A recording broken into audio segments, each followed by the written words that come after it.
think of someone like Nat King Cole, and every Christmas people hear the wonderful song where he says, "Chestnuts roasting on an open fire," composed by Mel Torme.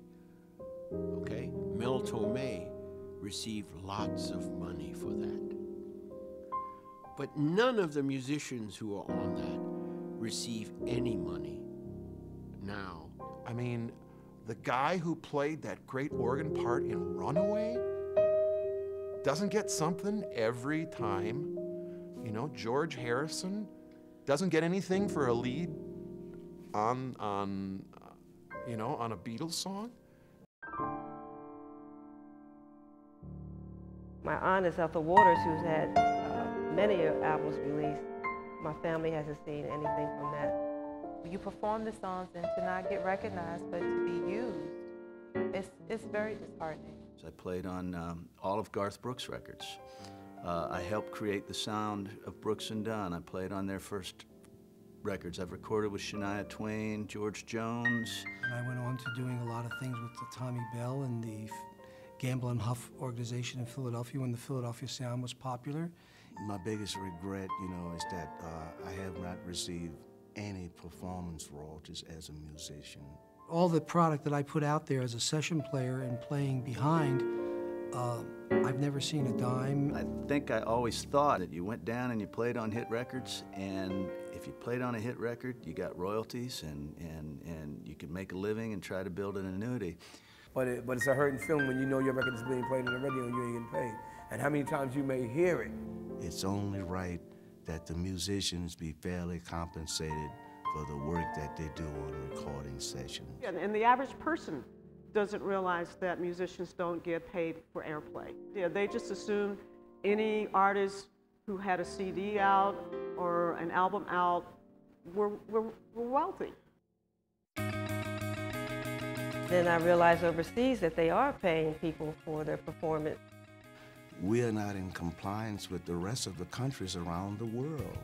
And it's kind of frustrating when, America has one set of rules, Europe has another set of rules. Our copyright laws have been very, very antiquated for many, many years. The world sees value in it. The United States seems to see no value in it, thinking that since we play music, that it should be free. Without our talent, many of these records would not have made money or sold as much as they did, because the success of a recording largely depends upon the skills of the musicians that are involved in the recording process. I think everybody who listens to the radio, whether they're streaming it on their computer, whether they're listening to their XM or Sirius, whether they listen to the local AM station, they know that those programs are driven and by the music.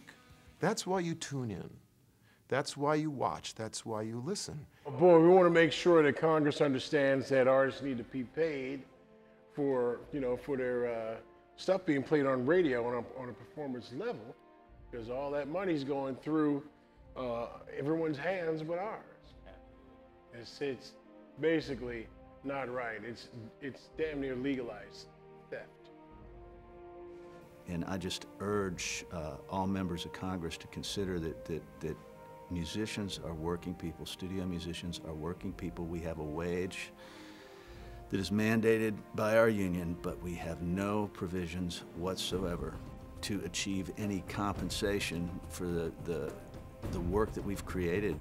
Well, how come everybody gets paid but the musicians? And we do the basic functions. We supply the music. Fair pay for airplay. Fair pay for airplay. And I support Music First. I'm Big Daddy Kane, artist from Brooklyn, and I support Music First. We are the original Sugar Hill Gang, and we support Music First, baby.